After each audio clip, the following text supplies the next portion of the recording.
Shalem y una bienvenida para todos. Yahweh Elohim les bendiga. En este Shabbat semanal veremos el tema Salomón y el secreto de la vida de David. ¿Por qué Salomón recibía cada año 666 talentos de oro? ¿Qué significa eso? ¿Cuál es el hombre más entendido en enigmas aparte de Salomón? Por otro lado, ¿quién fue la madre del rey David? ¿Por qué su nombre no aparece en el Tanakh? ¿Por qué David levantó otra tienda aparte de la tienda de Moshe y sirvió como Cohen? ¿Qué significa eso? Todos esos detalles los veremos en esta enseñanza. El rey Salomón es uno de los personajes más conocidos del Tanakh. Es muy famoso por su sabiduría, que hasta incluso es muy reconocido y respetado dentro de todas las filosofías humanas. Por ejemplo, en el judaísmo es muy respetado, en el catolicismo es venerado, en el islam es considerado un profeta distinguido e incluso en las sociedades secretas es ampliamente reconocido y respetado por su gran sabiduría humana. Pero la pregunta que surge ahora, ¿por qué Salomón es tan respetado y reverenciado por todo el mundo? La respuesta común que dan todos es el siguiente: Salomón tenía mucha sabiduría, pero ¿qué es sabiduría? ¿Cuál es el concepto de sabiduría para usted? Algunas personas responderán diciendo, sabiduría es tener muchísimo conocimiento. Otros dirán, sabiduría es tener muchísima experiencia. No obstante, sabiduría no solo implica tener mucho conocimiento y experiencia, sino sabiduría es qué decisión vas a tomar en función del conocimiento y la experiencia que tienes. Si tomas una mala decisión, entonces, por más que tengas mucho conocimiento y experiencia, no eres una persona sabia. En cambio, si tomas la decisión correcta en base al conocimiento y la experiencia que posees, entonces eres una persona sabia. Partiendo de esta premisa base, ¿qué podemos decir de Salomón? ¿Tomó buenas decisiones o tomó malas decisiones?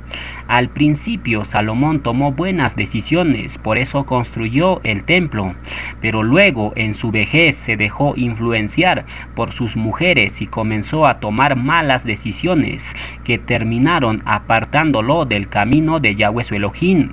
En consecuencia, ¿qué podemos decir de Salomón? ¿Era sabio o no era sabio en base a sus decisiones que tomó?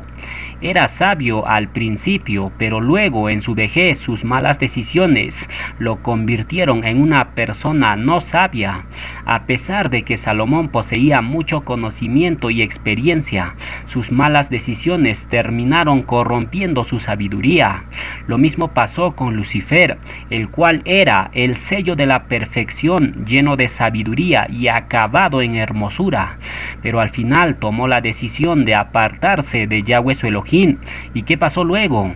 Lucifer terminó corrompiendo su sabiduría. Por tanto, decimos que la verdadera sabiduría que proviene de Elohim es aquella que se basa en las decisiones que tomamos en base a la experiencia y el conocimiento que tenemos de la palabra de Elohim. Ahora, lo que llama la atención de Salomón es que no hay un verso donde se mencione que Salomón tenía un ruach de sabiduría. Si bien es cierto que existe varios pasajes en la escritura donde se menciona que Salomón tenía sabiduría, no obstante no existe un pasaje donde se diga que Salomón tenía un ruach de sabiduría. ¿Qué significa eso? Que Salomón no tenía el ruach de Elohim. El ruach de sabiduría es una manifestación del ruach de Yahweh, y eso lo vamos a leer dentro de un momento. Cuando una persona tiene un ruach de sabiduría, siempre toma buenas decisiones basado en la Torá de Yahweh. Por ejemplo, de Josué la escritura dice lo siguiente. Devarim 34:9 nos dice, y Josué, hijo de Nun, fue lleno del ruach de sabiduría, porque Moshe había puesto sus manos sobre él, y los hijos de Yasharel le obedecieron e hicieron como Yahweh mandó a Moshe. Josué tenía un ruach de sabiduría. ¿Y qué decisiones tomó Josué? El Tanakh dice que Josué en su vida no se apartó a diestra ni a siniestra, sino que caminó íntegramente por los caminos de Yahweh. Es decir, tomó buenas decisiones en base a la Torá de Yahweh. Por esta causa, mientras Josué estaba vivo, los Yasharelín conquistaron buena parte de la tierra prometida hasta el punto de que Josué hizo la repartición de la tierra a las 12 tribus. En otras palabras, mientras Josué estaba vivo fue un periodo de gran bendición para el pueblo. No obstante, cuando Josué murió, el pueblo comenzó a corromperse en gran manera, porque no hubo otro personaje que tuviera el mismo ruach de sabiduría que Josué.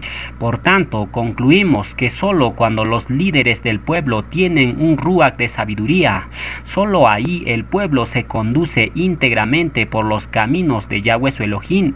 Pero cuando no hay un líder o caudillo que tenga un ruach de sabiduría, entonces todo se desmorona. Hablando del ruach de sabiduría, nuestro Mashiach Yahshua es el exponente máximo, al cual le fue dado un ruach de sabiduría. Yeshaya 11 del 1 al 4 nos dice: saldrá una vara del tronco de Isaí y un vástago retoñará de sus raíces, y reposará sobre él el ruach de Yahweh, ruach de sabiduría y de inteligencia, ruach de consejo y de poder, ruach de conocimiento y de temor de Yahweh, y le hará entender diligente en el temor de Yahweh. No juzgará según la vista de sus ojos, ni arguirá por lo que oigan sus oídos, sino que juzgará con justicia a los pobres, y arguirá con equidad por los mansos de la tierra, y herirá la tierra con la vara de su boca, y con el ruach de sus labios matará al impío. Fíjense muy bien que el texto dice que la persona que tiene un ruach de sabiduría juzga con justicia a los pobres. Partiendo de esta premisa, ¿qué podemos decir de Salomón? ¿Tenía un ruach de sabiduría o no lo tenía? Para saberlo, examinemos su vida. La Escritura dice que Salomón había agravado en gran manera los impuestos al pueblo. Es decir, Salomón era implacable a la hora de cobrar impuestos a los pobres. Tanto así que en la época de Roboam, hijo de Salomón, el pueblo comenzó a quejarse pidiendo a Roboam que disminuyera el yugo de los impuestos que su padre les había sobrecargado, algo que desde luego Roboam no aceptó. Por tanto, ¿qué podemos decir de Salomón? ¿Juzgaba con justicia a los pobres o les hacía injusticia? Obviamente les hacía injusticia. Por ende, podemos decir que Salomón no tenía un ruach de sabiduría, ya que si lo hubiera tenido, entonces jamás hubiera agravado el yugo de los impuestos a los pobres. En consecuencia, decimos que Salomón no tenía un ruach de sabiduría por dos razones. Número 1, no hacía justicia a los pobres. Número 2, tomaba malas decisiones. Empezó bien, pero al final tomó decisiones tan malas que incluso llegó a levantar altares a dioses paganos. Fíjense lo que dice el siguiente verso. Primera de Reyes 11 del 5 al 8 nos dice: porque Salomón siguió a Astoret, diosa de los sidonios, y a Milcón, ídolo abominable de los amonitas.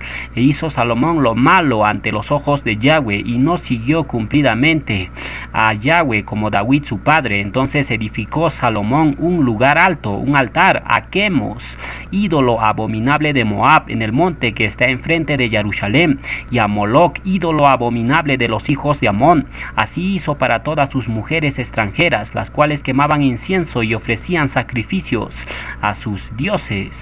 Salomón fue el hombre más sabio del Tanaj, pero no acompañó su sabiduría con un ruach de sabiduría. Por eso al final tomó malas decisiones que lo llevaron a un mal camino.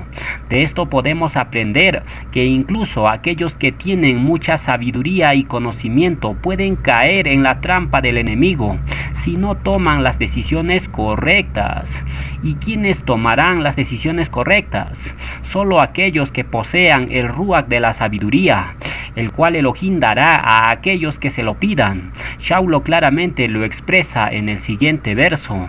Efesios 1 del 17 al 18 nos dice: para que el Elohim de nuestro Adón Yahshua HaMashiach, el Padre de honra, os dé ruach de sabiduría y de revelación en el conocimiento de él, alumbrando los ojos de vuestro entendimiento. Yahweh Elohim nos da a nosotros un ruach de sabiduría para que tomemos la decisión correcta, no en base al conocimiento del mundo, sino en base al conocimiento de su palabra. Por ende, hagamos plegaria pidiendo un ruach de sabiduría para conducir nuestra vida de la forma correcta en base a la Torá. No pidamos ruach de sabiduría para conocer más cosas de ciencia o conocimientos secretos, ya que el conocimiento del mundo aleja de Yahweh. Fíjense en el relato de la tentación. Adán y Java codiciaron el árbol del conocimiento. Leamos el verso de Bereshit y entenderán de qué estamos hablando. Bereshit 2:17 nos dice: mas del árbol de la ciencia, Da'at, del bien y del mal no comerás, porque el día que de él comieres ciertamente morirás. La palabra ciencia viene del hebreo Da'at, que significa conocimiento, ciencia, sabiduría. Eso significa que cuando Adán y Java comieron del fruto del árbol del conocimiento o Da'at, quisieron conocer más, quisieron poseer una sabiduría suprema y olvidaron que lo más importante es hacer la voluntad de Yahweh su Elohim.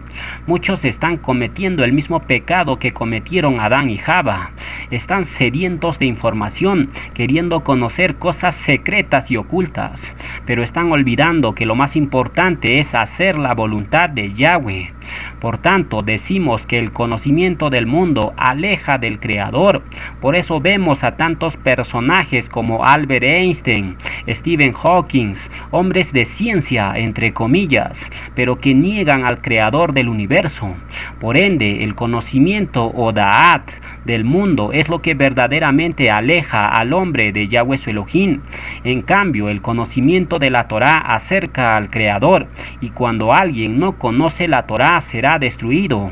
Por eso dice la Escritura: mi pueblo fue destruido porque le faltó conocimiento. ¿Cuál conocimiento? ¿Del mundo? No, sino conocimiento de la Torá. Ahora la pregunta: ¿quién fue el hombre que poseía la mayor sabiduría del mundo? ¿Quién fue? La respuesta se encuentra en este verso. Primera de Reyes 4:30 nos dice: era mayor la sabiduría de Salomón que la de todos los orientales y que toda la sabiduría de los egipcios. ¿Qué tipo de sabiduría poseían los orientales y los egipcios? Obviamente poseían pura sabiduría mundana. Por ende, podemos decir que Salomón era el hombre que poseía la mayor sabiduría del mundo.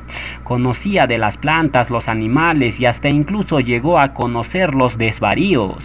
¿Qué es un desvarío? Antes de contestar esa pregunta, leamos lo que nos dice el propio Salomón.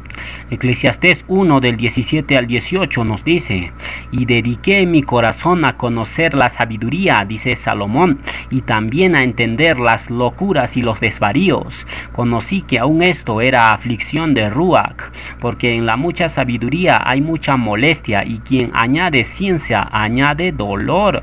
¿Quién escribió el libro de Eclesiastés? Lo escribió Salomón. En este libro claramente el propio Salomón dice que dedicó su sabiduría a conocer las locuras y los desvaríos. ¿Qué es una locura o desvarío? Es todo aquello que es pecado. Por ejemplo, Salomón sabía cómo complacer a sus 1000 mujeres. Sabía secretos de las mujeres que solo ellas conocen. Pero Salomón llegó a conocer todos esos secretos, y a causa de esto su corazón comenzó a desviarse de los caminos de Elohim. Salomón conocía perfectamente la Torá de Yahweh, pero al final afirma que dedicó su sabiduría a conocer estos desvaríos y las locuras. ¿Eso qué significa? Que Salomón se inclinó por saber el conocimiento del mundo y dejó a un lado el conocimiento de la Torá. De esto podemos aprender que hasta el hombre más sabio puede ser tentado por Hasatán, con lo cual concluimos que el conocimiento del mundo es lo que verdaderamente aleja del Creador. Ahora, un dato asociado al rey Salomón que llama la atención es el siguiente. Primera de Reyes 10:14 nos dice: el peso del oro que Salomón tenía de renta cada año era 666 talentos de oro. Salomón recibía cada año en impuestos el peso de 666 talentos de oro. y ese dato se menciona 2 veces, uno en el libro de Reyes y segundo en el libro de Crónicas. Es decir, Salomón está asociado al número 666 2 veces, y cuando la escritura menciona algo 2 veces es porque es muy importante. ¿Qué quiere enseñarnos Yahweh con todo esto? Que la sabiduría humana está directamente relacionado con el 666. Recordemos que Salomón es el hombre que poseía la sabiduría del mundo a su máximo grado. Y no es casualidad que las instituciones de mayor ciencia o conocimiento humano estén asociados al 666. Por ejemplo, la Organización Europea para la Investigación Nuclear, más conocido por sus siglas como el CERN, es una de las organizaciones que más ha trascendido en cuanto a conocimiento humano. Su objetivo es encontrar el origen del universo, es decir, ellos niegan al creador del universo y buscan una explicación al origen del universo basado en la física fundamental de partículas. Y fíjense en su logo, que está escondido. Está escondido el número 666. ¿Eso es simple casualidad? Claro que no. El CERN ha sido creado para abrir portales a otras dimensiones, más precisamente para abrir portales del abismo donde se encuentra ¿quién? Abadón y sus secuaces. Por ende, podemos decir que las instituciones de mayor ciencia o conocimiento humano están totalmente alejados del creador Yahweh, pero están totalmente acercados a los ángeles caídos y los demonios. De esto podemos aprender que todos aquellos que han trascendido en el conocimiento humano siempre al final se han apartado de los caminos de Yahweh Elohim. Ahora, el hecho de que el oro esté asociado al número 666 indica que las compañías más grandes que poseen la mayor riqueza del mundo están directamente asociados al 666. Y fíjense en Google Chrome, una de las compañías más ricas del mundo. ¿Qué símbolo porta? Porta el símbolo del 666. ¿Esto qué significa? Que Google Chrome trabaja para su padre Hasatán.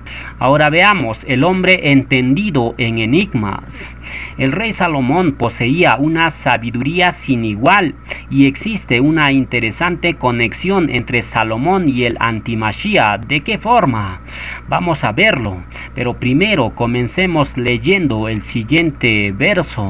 Primera de Reyes 10 del 1 al 3 nos dice: oyendo la reina de Saba la fama que Salomón había alcanzado por el nombre de Yahweh, vino a probarle con preguntas difíciles Jidá, y vino a Jerusalén con un séquito muy grande, con camellos cargados de especies y oro en gran abundancia y piedras preciosas. Y cuando vino a Salomón le expuso todo lo que en su corazón tenía, y Salomón le contestó todas sus preguntas, y nada hubo que el rey no le contestase.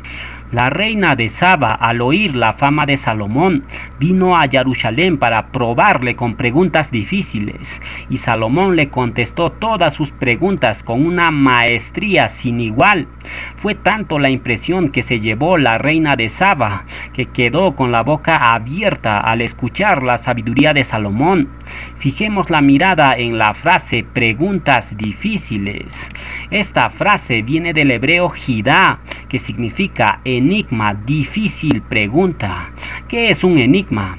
Es algo muy profundo, es algo escondido que pocos lo conocen. De esto podemos deducir que Salomón tenía entendimiento de cosas ocultas y escondidas. Es decir, Salomón conocía enigmas más que cualquier persona del mundo.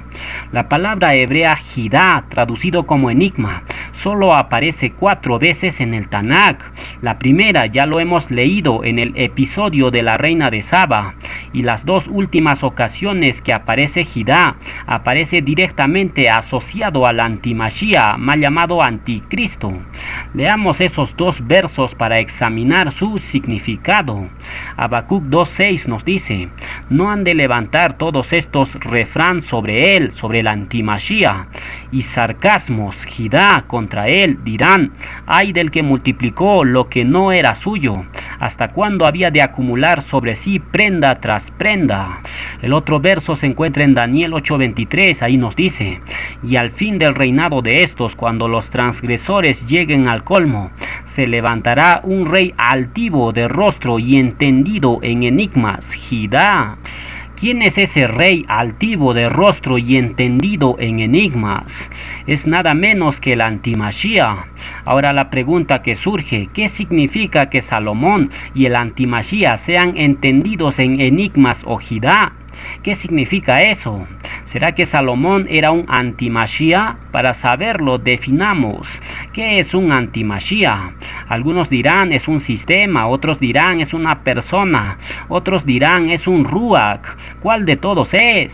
Para saberlo, leamos el siguiente verso. Primera de Yohanan 2, 18 y 22 nos dice: hijitos, ya es el último tiempo, y según vosotros oísteis que el antimashia viene, así ahora han surgido muchos antimashías. Por esto conocemos que es el último tiempo. ¿Quién es el mentiroso sino el que niega que Yahshua es el Mashiach? Este es el antimashia, el que niega al Padre y al Hijo. Cualquier sistema o persona o ruach que niegue a Yahshua es automáticamente un antimashia. Pero ¿qué significa negar a Yahshua? No significa simplemente hablar verbalmente o decirlo con la boca, sino implica que alguien puede negarlo por medio de sus obras.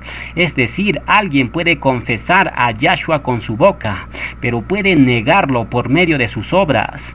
Por ejemplo, alguien puede decir que confiesa a Yahshua como el Adón, pero si no vive conforme a la Torá, entonces están negando a Yahshua, porque la Escritura dice claramente: el que dice que le conoce debe andar como él anduvo. ¿Y cómo anduvo Yahshua?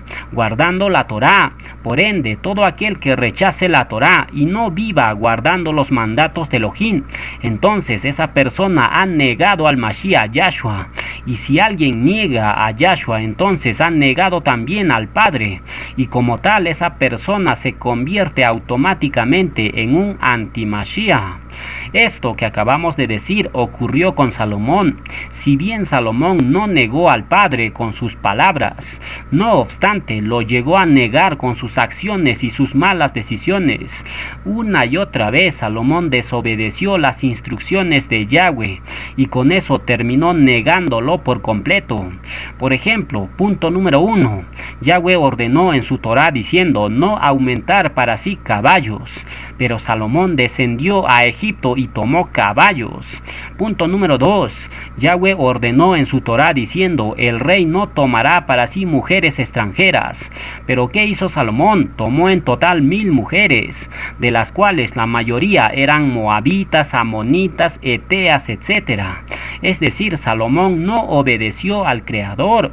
Punto número 3. Yahweh ordenó diciendo el rey no amontonará plata y oro para sí. Pero ¿qué hizo Salomón? Amontonó plata en Jerusalén como piedras. Punto número 4. Yahweh dijo el rey hará una copia de la Torá para sí mismo, para leerlo todos los días y meditar en ella. Pero ¿qué hizo Salomón? No hizo una copia. No existe un verso donde diga que Salomón copió la Torá, sino en lugar de eso Salomón dedicó su sabiduría a las locuras y los desvaríos. Esos 4 puntos fundamentales concernientes a un rey, Salomón los desobedeció por completo. Por tanto, ¿qué podemos decir de Salomón? Que Salomón por su mucha desobediencia negó al Padre, y por ende Salomón vino a ser en cierta forma una especie de anti-Mashiach. La intención de este estudio no es echarle tierra a Salomón, sino aprender de su historia para no cometer los mismos errores. Comencemos examinando nuestras vidas. ¿Nosotros alguna vez hemos negado al Mashiach, ya sea en palabra o en hecho? La respuesta se las dejo a cada uno de ustedes. Sigamos examinando la vida de Salomón para aprender muchas cosas. echemos un vistazo a las mujeres de Salomón, donde hay algo muy interesante. Primera de Reyes 11, del 1 al 3 nos dice: pero el rey Salomón amó, además de la hija de Faraón, a muchas mujeres extranjeras, a las de Moab, a las de Amón, a las de Edom, a las de Sidón y a las eteas, gente de las cuales Yahweh había dicho a los hijos de Yasharel: no os llegaréis a ellas, ni ellas se llegarán a vosotros, porque ciertamente harán inclinar vuestros corazones tras sus dioses. A estas pues se juntó Salomón con amor, y tuvo 700 mujeres reinas y 300 concubinas, y sus mujeres desviaron su corazón. Salomón tuvo 700 mujeres reinas y 300 concubinas, 1000 mujeres en total. Pero la pregunta, ¿por qué Salomón decidió tener 1000 mujeres si la Torá ordena al rey no multiplicar mujeres? Bueno, Salomón tenía tanta sabiduría que entendió perfectamente el propósito de no multiplicar mujeres. Él sabía que si tomaba muchas mujeres, ellas inclinarían su corazón en pos de otros dioses. No obstante, Salomón decía probablemente en su mente: una mujer no tiene el grado de sabiduría que yo tengo. Yo puedo tener varias mujeres porque sé que ellas no van a inclinar mi corazón en pos de otros dioses, porque yo estoy por encima de ellas. Mi mente es mucho más amplia que de todas ellas juntas. Eso pensaba Salomón. En su mente decía: como yo entiendo el propósito de eso, y eso no va a pasar conmigo, entonces yo sí puedo tener muchas mujeres y no se me va a salir de control todo esto. No voy a ir en pos de otros dioses. Eso pensó Salomón.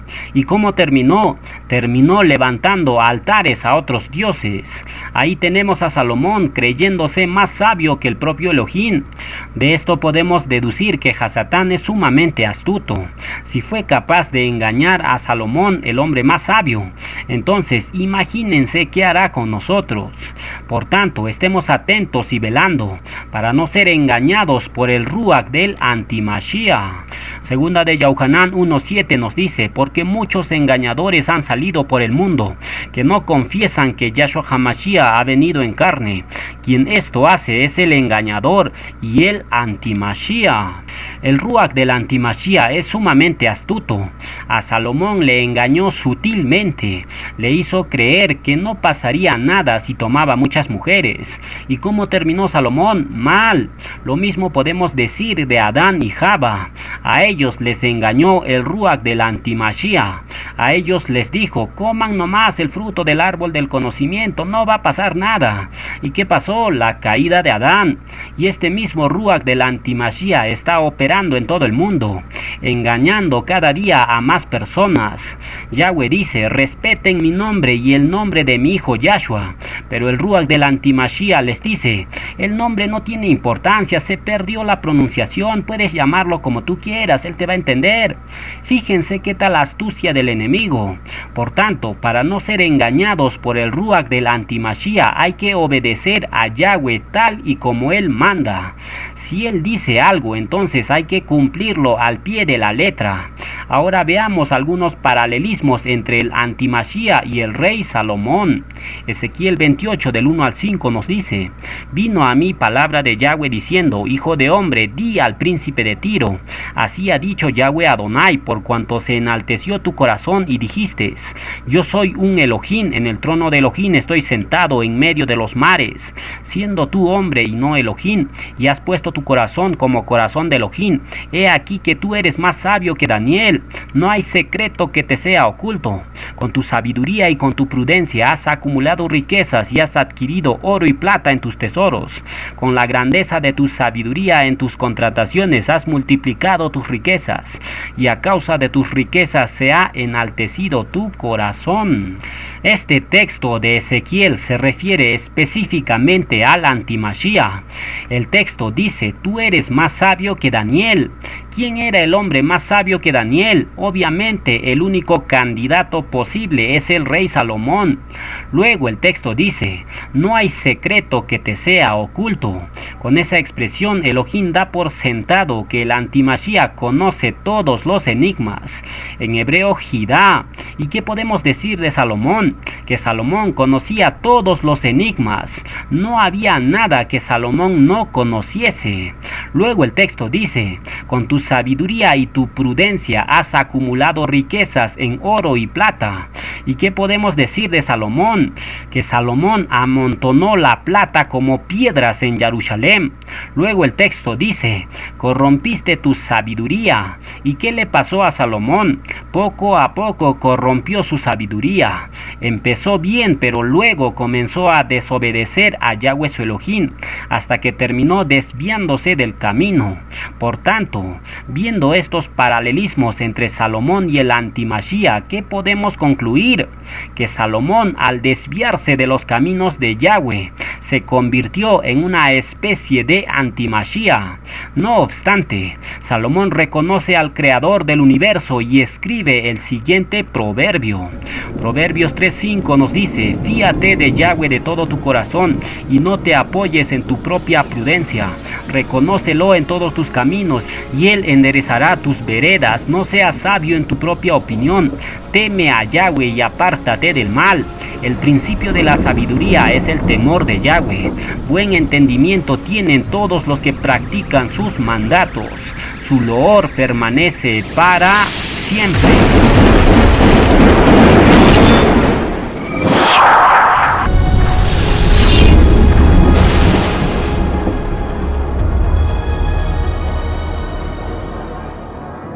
Vamos a continuar la enseñanza en este Shabbat semanal. Ahora veremos el hombre rico. Hay una parábola que Yahshua refirió a sus discípulos. Estamos hablando de la parábola del hombre rico. En esta parábola el Mashiach revela algo muy interesante. Leamos la parábola.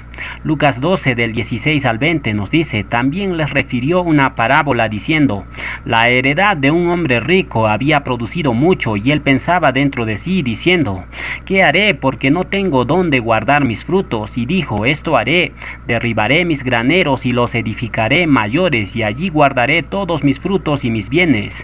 Y diré a mi alma, alma, muchos bienes tienes guardados para muchos años, repósate, come, bebe, regocíjate. Pero Elohim le dijo, necio, esta noche vienen a pedirte por tu nefesh, y lo que has provisto, ¿de quién será? Así es el que hace para sí tesoro y no es rico para con Elohim. La frase que llama la atención en esta parábola es el siguiente, come, bebe, regocíjate. Esa misma frase se usó durante el reinado de Salomón. Fíjense lo que dice el siguiente verso. Primera de Reyes 4:20, ahí nos dice, Yaudá y Yasharel eran muchos como la arena que está junto al mar en multitud, comiendo, bebiendo y alegrándose. Durante el reinado de Salomón todo era diversión. La gente comía, bebía y se regocijaba grandemente, y el rey no podía ser la excepción. Fijemos la mirada en la parábola del hombre rico. Yahshua dice que el hombre rico decía en su corazón, come, bebe y regocíjate. ¿Cuál será la identidad de este hombre rico? Para saberlo, leamos el siguiente verso. Eclesiastés 2:24 nos dice, no hay cosa mejor para el hombre sino que coma y beba y que su alma se alegre en su trabajo. También he visto que esto es la mano de Elohim. ¿Quién escribió el libro de Eclesiastés? Fue el rey Salomón. Y fíjense lo que dice el propio Salomón. Dice, no hay cosa mejor para el hombre sino que coma y beba y se regocije. ¿No les parece familiar esa frase? Claro que sí. Esa frase es exactamente lo que dijo Yahshua en la parábola del hombre rico. Por tanto, ¿a quién estaba haciendo referencia Yahshua con la parábola del hombre rico? Pues claramente al rey Salomón, el cual era un hombre muy rico, tan rico que amontonó la plata como piedras. Fíjense lo que dice el siguiente verso. Primera de Reyes 10:27 nos dice, e hizo el rey Salomón que en Jerusalén la plata llegara a ser como piedras y los cedros como cabraigos de la cefela en abundancia. Regresando a la parábola del hombre rico, Yahshua le dice necio al hombre rico, y ya sabemos cuál es la identidad del hombre rico. Entonces surge la pregunta, ¿por qué Yahshua llama necio al hombre más sabio del Tanakh? La respuesta la tiene Shaulo. Romanos 1 del 21 al 24 nos dice, pues habiendo conocido a Elohim, no le exaltaron como a Elohim, ni le dieron gratitud, sino que se envanecieron en sus razonamientos, y su necio corazón fue entenebrecido. Profesando ser sabios, se hicieron necios, y cambiaron la honra del Elohim incorruptible, en semejanza de imagen de hombre corruptible, de aves, de cuadrúpedos y de reptiles. ¿Quiénes son necios según la perspectiva de Shaulo? Aquellos que profesando ser sabios no dieron honra al Creador, sino que dieron honra a imágenes corruptibles de ídolos. ¿Y quién fue el personaje que en su vejez levantó altares a Moloch y Quemos? Fue el rey Salomón. Ese verso lo leímos en Primera de Reyes 11. Ahí dice claramente que Salomón edificó altares a Moloch y Quemos, ídolos abominables de Amón y Moab. Y Moloch y Quemos, ¿qué forma tienen? Tienen la forma de un cuadrúpedo. Su aspecto es de la cabeza para abajo humana, pero su cabeza es de un toro. Por tanto, contestemos la pregunta, ¿por qué Yahshua llama necio a Salomón en la parábola del hombre rico? Por dos razones. Número 1, porque Salomón se puso a honrar imágenes de ídolos cuadrúpedos abominables. Número 2, porque Salomón comenzó a acumular mucha riqueza, que hasta incluso cada año le pagaban en impuestos 666 talentos de oro. Ahora la pregunta que surge, ¿por qué la riqueza de Salomón está asociado al número de la bestia? Por una simple razón, porque Salomón acumulaba riquezas no para honrar a Yahweh su Elohim, sino para su propio deleite y disfrute. Por tanto, decimos que todos aquellos que acumulen riqueza en este mundo sin dar honra a Elohim, la riqueza de ellos está consagrada a la bestia, y ellos serán llamados necios. En consecuencia, hagamos riquezas no en la tierra, donde el orín y la polilla corrompen, sino hagamos riquezas y tesoros en el cielo, porque donde estén tus riquezas y tus tesoros, allí estará tu corazón. Ahora veamos el pastor y el asalariado. Cuando examinamos la vida de David y Salomón, nos encontramos con dos situaciones completamente diferentes. Por un lado tenemos a David, que comenzó siendo un humilde pastor de ovejas, que luego se convirtió en rey. Por otro lado tenemos a Salomón, que nunca tuvo un corazón de pastor, pero llegó a ser rey. Es decir, Salomón nunca conoció qué significa cuidar a las ovejas. Por ende, podemos decir que David representa al buen pastor, y Salomón, ¿a quién representa? Para saberlo, leamos el siguiente verso. Yohanan 10 del 11 al 12 nos dice, yo soy el buen pastor, dice Yahshua. El buen pastor su vida da por las ovejas, mas el asalariado, el que no es el pastor, de quien no son propias las ovejas, ve venir al lobo y deja las ovejas y huye, y el lobo arrebata las ovejas y las dispersa.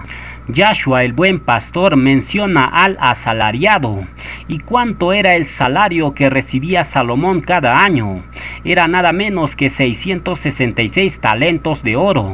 Por ende, preguntamos, ¿quién es el asalariado? Pues ahí lo tienen. Es el hombre que no tiene un corazón de pastor. Es Salomón, que nunca conoció qué significa pastorear las ovejas. Y lo interesante en este verso es que Yahshua menciona que el asalariado ve venir al lobo e inmediatamente huye, y el lobo arrebata y dispersa a las ovejas. ¿Y qué hizo Salomón durante su reinado? Fue el causante directo de la división o dispersión de las dos casas de Yasharel. Por tanto, podemos decir que Salomón no tenía un corazón de pastor, sino ¿qué corazón tenía? Tenía un corazón de asalariado. Por ejemplo, ¿qué es lo que hizo Salomón durante su reinado? Hizo la construcción del templo físico, pero olvidó lo más importante. ¿Qué se olvidó? Leamos el siguiente verso. Primera de Crónicas 17 del 5 al 6 nos dice: porque no he habitado en casa alguna desde el día en que saqué a los hijos de Yasharel hasta hoy, dice Yahweh. Antes estuve de tienda en tienda y de Mishkan en Mishkan, por donde quiera que anduve con todo Yasharel. Hablé una palabra a alguno de los jueces de Yasharel, a los cuales mandé que apacentasen a mi pueblo, para decirles: ¿por qué no me edificáis una casa de cedro? ¿Por qué Yahweh hacía prioridad en apacentar sus ovejas y no en edificar una casa material? Por una simple razón: porque el verdadero templo o morada donde él habita son personas y no templos materiales. Por ende, ¿qué podemos decir de Salomón? Si bien es cierto, Salomón construyó el templo físico de Jerusalén, pero olvidó que lo más importante es apacentar a las ovejas de Elohim. ¿Y cómo se apacienta a las ovejas? Dándoles el lejem o alimento, no solo material, sino harruajin, y cuidándolos de que no se desvíen de los caminos de Yahweh su Elohim. Pero ¿qué es lo que hizo Salomón? Hizo todo lo contrario. Salomón, dice la escritura, que durante su reinado todo era comer, beber y regocijarse. Es decir, durante el reinado de Salomón todo el pueblo estaba bien alimentado en la carne. Pero ¿qué pasó con el Ruach? El pueblo estaba totalmente desnutrido. No existe un verso donde diga que Salomón promovió el estudio de la Torá. Otras cosas que hizo Salomón son los siguientes. Salomón dio paz terrenal durante su reinado, pero no paz para con Elohim. Salomón les ofreció bienestar para el cuerpo, pero les trajo malestar al Ruach. Salomón les edificó un templo físico, pero no les edificó a ellos como casa Harruajin. Salomón, en lugar de enseñar al pueblo a servir a Yahweh, levantó altares a dioses paganos. Y todo esto, ¿qué causó?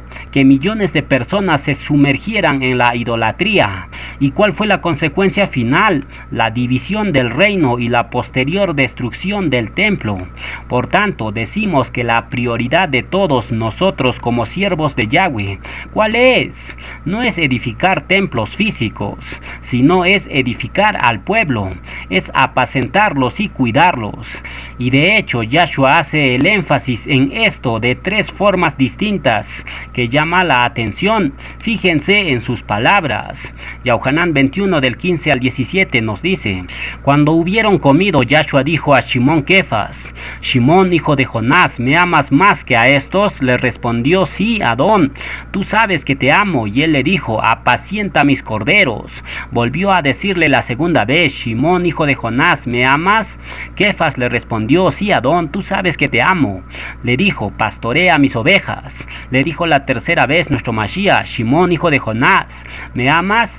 Kefas se entristeció de que le dijese la tercera vez: ¿me amas? Y le respondió: Adón, tú lo sabes todo, tú sabes que te amo.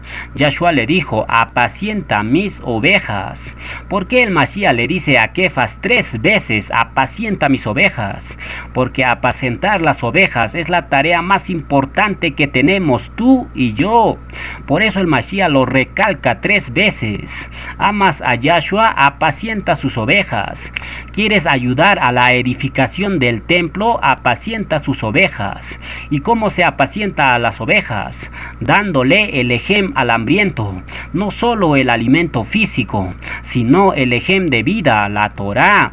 Ahora veamos el enigma de la vida del rey David.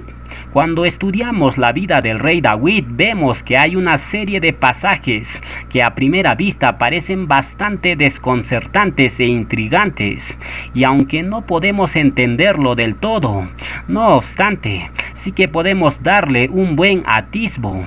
Comencemos leyendo el siguiente verso.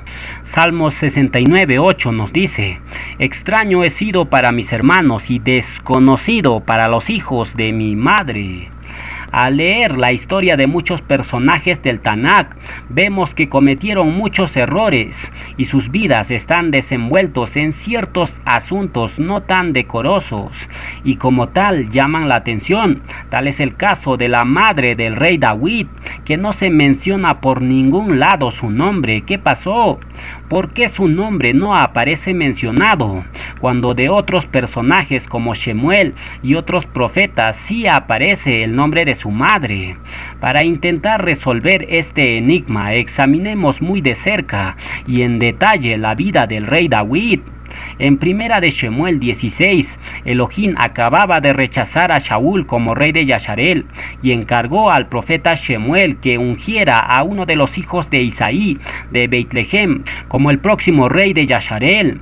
El profeta Shemuel obedeció y fue inmediatamente a Beit-Lehem para cumplir su misión. Cuando Shemuel se acercó a la ciudad, dice el Tanakh que los ancianos de Beit-Lehem estaban atemorizados y sorprendidos por la presencia del profeta, al punto que le preguntaron si venía en paz. Shemuel responde diciendo que vino en son de paz y que además vino a hacer un sacrificio a Yahweh Elohim. Es ahí cuando Shemuel solicita una reunión especial con Isaí y sus hijos. Por tanto, se esperaba que todos sus hijos estuvieran presentes en el sacrificio. Pero ¿qué pasó? Isaí decidió no incluir a David en el sacrificio. Debe haber habido alguna razón convincente muy fuerte para no invitar a David al sacrificio. ¿Cuál fue la razón? Antes de contestar esa pregunta, leamos el episodio y luego lo examinamos. Primera de Shemuel 16, del 5 al 11 nos dice: Él respondió: sí, vengo a ofrecer sacrificio a Yahweh, consagraos y venid conmigo al sacrificio, dice Shemuel. Y consagrando él a Isaí y a sus hijos, los llamó al sacrificio. Y aconteció que cuando ellos vinieron, él vio a Eliab y dijo: de cierto, delante de Yahweh estás ungido. Y Yahweh respondió a Shemuel: no mires a su parecer, ni a lo grande de su estatura, porque yo lo desecho. Porque Yahweh no mira lo que mira el hombre, pues el hombre mira lo que está delante de sus ojos, pero Yahweh mira el corazón. Entonces llamó Isaí a Abinadab, su segundo hijo, y lo hizo pasar delante de Shemuel, el cual dijo: tampoco a este ha elegido Yahweh. Hizo luego pasar Isaí a Sama, su tercer hijo, y él dijo: tampoco a este ha elegido Yahweh. E hizo pasar Isaí 7 hijos suyos delante de Shemuel, pero Shemuel dijo a Isaí: Yahweh no ha elegido a estos. Entonces dijo Shemuel a Isaí: ¿son estos todos tus hijos? Y él respondió: queda aún el menor que apacienta las ovejas. Y dijo Shemuel a Isaí: envía por él, porque no nos sentaremos a la mesa hasta que él venga aquí. En base a este verso, reflexionemos en lo siguiente: si un rey o un profeta viniera a nuestra ciudad y nos elige a nosotros como padre y a nuestros hijos, y nos invita a un sacrificio especial para Yahweh Elohim, y nos dice que traigamos a nuestros hijos, ¿dejaríamos nosotros a uno de ellos fuera? ¿O nos aseguraríamos de que todos estuvieran allí? Obviamente, todo padre de familia desearía que todos sus hijos estuvieran presentes, sin excluir a ninguno. Entonces, ¿por qué Isaí excluyó a David del sacrificio? La explicación tradicional que algunos dan acerca de esto es el siguiente. Dicen que Isaí considera muy pequeño a David y simplemente decide que debe cuidar a las ovejas. Pero esta teoría es solo algo superficial que no convence mucho. Por tanto, no tiene sentido que Isaí deje fuera a ninguno de sus hijos así por así. Además, teniendo en cuenta que Shemuel fue juez sobre Yasharel, lo que significa que era el hombre más poderoso y respetado de la nación a nivel de un rey. Entonces, ¿por qué Isaí excluyó a David? Porque tal vez Isaí sabía algo acerca del nacimiento de David que le causaba una pena o vergüenza. ¿Qué pudo haber pasado? Tal vez el siguiente verso nos dé una pista. Salmo 51:5 nos dice: he aquí en maldad he sido formado, dice David, y en pecado me concibió mi madre. ¿Qué quiere decirnos David en este verso? Comúnmente la interpretación tradicional de este verso dice que todos nosotros nacemos con la mancha del pecado en nuestro ADN. Esto es así. No obstante, David en en este verso nos está diciendo algo que va mucho más allá, algo que involucra desde luego a su madre. Pero ¿qué pudo haber pasado con su madre para que David escribiera este verso? ¿Acaso este verso podría explicar por qué David no fue invitado al sacrificio de Shemuel? ¿Cómo podemos interpretar este verso? Algunos interpretan este verso de la siguiente forma. Toman la frase, en pecado me concibió mi madre, para afirmar que la madre de David lo concibió en un acto de pecado, es decir, ella cometió adulterio o le fue infiel a su esposo Isaí, y como resultado David nació de un acto de infidelidad. ¿Eso podría ser cierto? No lo sabemos. Sin embargo, algunos lo dan por hecho de que David fue el resultado de una infidelidad, y a partir de ahí comienzan a sustentar diciendo que Isaí no llamó inicialmente a David al sacrificio porque lo consideraba hijo ilegítimo, y también sustentan que los hermanos de David miraban con malos ojos a David porque lo consideraban fruto de una relación ilícita. ¿Eso podría ser posible? Antes de sacar conclusiones, primero examinemos acerca de un hijo ilegítimo. En el antiguo Yasharel, cuando una prostituta concebía, el hijo podía ser adoptado y criado por el padre. Por ejemplo, en el libro de los Jueces tenemos la historia de Jefte, quien fue concebido cuando su padre Galaad tuvo relaciones con una prostituta. Jueces 11:1 nos dice: Jefte Galaadita era esforzado y valeroso, era hijo de una mujer ramera, y el padre de Jefte era Galaad, pero la mujer de Galaad le dio hijos, los cuales cuando crecieron echaron fuera a Jefte, diciéndole: no heredarás en la casa de nuestro padre, porque eres hijo de otra mujer. Aunque fue concebido a través de una relación ilícita, Jefte creció en la casa de su padre, Galaad, y este asumió la responsabilidad de criar al niño. Sin embargo, la llegada de Jefte creó una tremenda tensión con los hijos de Galaad, nacidos en legítima relación. Eventualmente expulsaron a Jefte de la familia para evitar que recibiera la herencia de su padre. Jefte realmente no fue considerado hijo legítimo de su padre, con los mismos derechos que sus hermanos. Sin embargo, debido a que era un guerrero valeroso, Jefte se convirtió en el juez de Yasharel. Recordemos que un juez en aquella época era como un rey. Por tanto, deducimos que hasta un hijo ilegítimo puede convertirse en juez o rey, si Yahweh Elohim así lo quiere. Esta historia de Jefte se asemeja un poco a la historia de David. Por ejemplo, los hermanos de Jefte lo excluyeron y lo expulsaron para que Jefte no recibiera herencia en la casa de su padre. Y de la misma forma, los hermanos de David presionaron a su padre Isaí para que excluyera a David del sacrificio con Shemuel. Esto significa que la madre de David podría haber sido una mujer de mala fama. Es poco probable. Las historias se parecen, pero no significa que sean iguales. Ahora volvemos a preguntar, ¿por qué el nombre de la madre de David no se menciona en el Tanakh? Esto es un poco inusual si consideramos el hecho de que las escrituras nos dan los nombres de las madres de muchos otros profetas y reyes importantes. Por ejemplo, se menciona el nombre de la madre de Shemuel, Ana, se menciona la madre de Moshe, Jocabed, se menciona la madre de Salomón, Betsabé, y en fin se mencionan los nombres de las madres de muchos personajes importantes. Pero entonces, ¿qué pasó con la madre de David? ¿Por qué no se menciona su nombre? Esto es algo que sigue siendo un secreto. Podemos hacer ciertas conjeturas, pero al final solo Yahweh Elohim sabe por qué no se menciona la madre del rey David.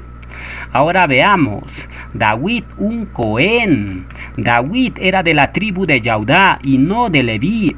Entonces, ¿por qué tenía puesto un efod de lino? Si los únicos autorizados para vestir un efod son los Coanín levitas. Para saber la respuesta, examinemos la vida de David. Segunda de Shemuel 6 del 12 al 14 nos dice: fue dado aviso al rey David diciendo: Yahweh ha bendecido la casa de Obed-Edom y todo lo que tiene a causa del arca de Elohim. Entonces David fue y llevó con alegría el arca de Elohim de casa de Obed-Edom a la ciudad de David, Jerusalén.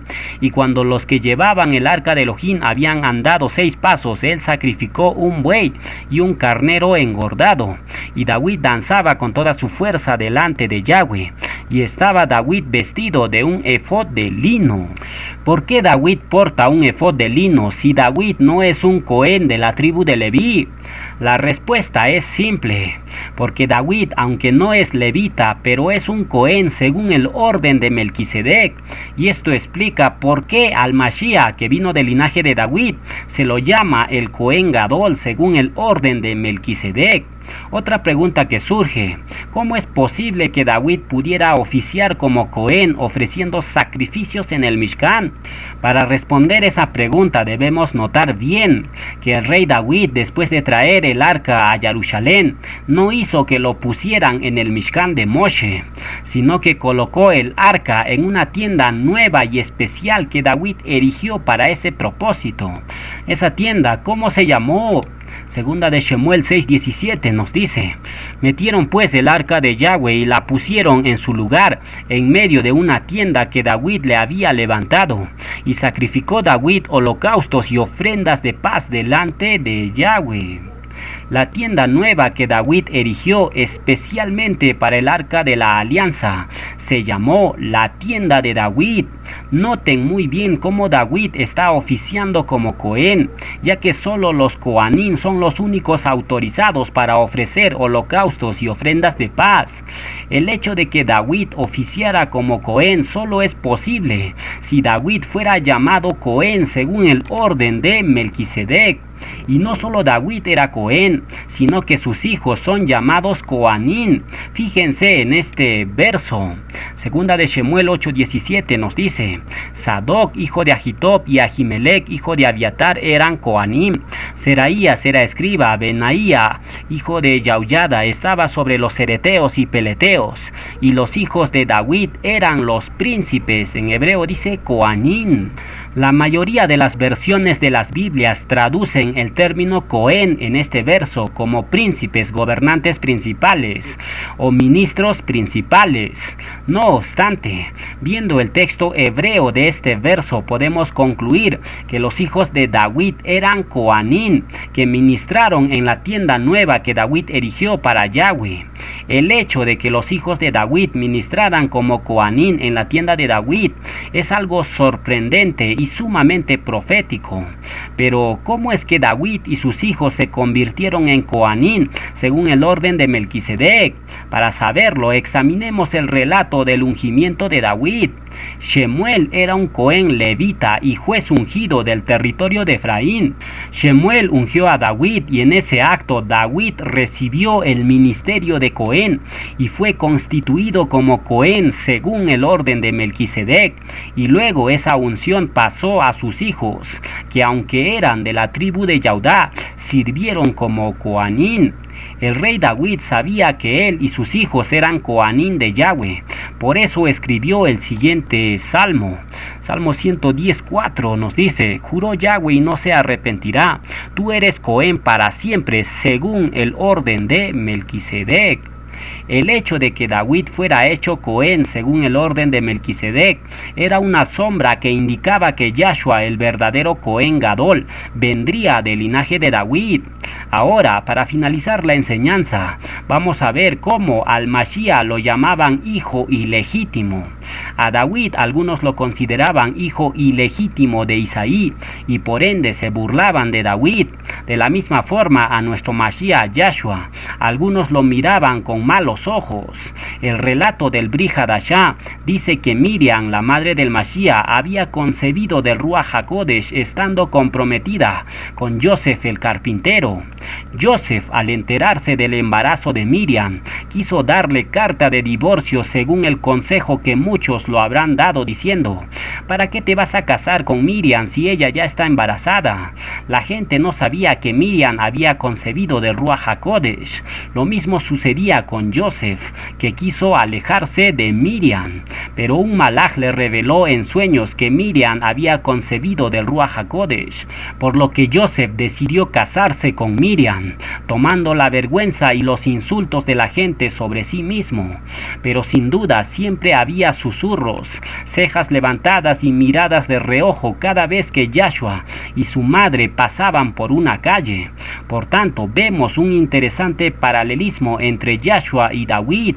A David algunos lo consideraban hijo ilegítimo de Isaí, y de igual forma al Mashiach algunos lo miraban como hijo bastardo. Por ejemplo, fíjense cómo los fariseos lo llaman al Mashiach. Yohanan 8:38 nos dice: yo hablo de lo que he visto cerca del Padre, y vosotros hacéis lo que habéis oído cerca de vuestro Padre. Respondieron y le dijeron los fariseos: nuestro Padre es Abraham. Yahshua les dijo: si fuerais hijos de Abraham, las obras de Abraham haríais, pero ahora procuráis matarme a mí, hombre que os he hablado la verdad, la cual he oído de Elohim. No hizo esto Abraham. Vosotros hacéis las obras de vuestro padre. Entonces le dijeron: nosotros no somos nacidos de fornicación, un padre tenemos que es Elohim. ¿Qué quisieron decir los fariseos con la frase nosotros no somos hijos de fornicación? Claramente ellos le dijeron al Mashiach bastardo, hijo de fornicación. Con esa acción los fariseos blasfemaron contra el Ruach HaKodesh, ya que Yahshua fue concebido por obra del Ruach HaKodesh. Por tanto, ¿cuál es el castigo para los que blasfemen contra el Ruach HaKodesh? Marcos 3:28 nos dice: de cierto os digo que todos los pecados serán perdonados a los hijos de los hombres, y las blasfemias cualquiera que sean, pero cualquiera que blasfeme contra el Ruach HaKodesh no tiene jamás perdón, sino que es reo de juicio perpetuo. Mas a todos los que le recibieron, a los que creen en su nombre, Yahshua, les dio potestad de ser hechos hijos de Yahweh.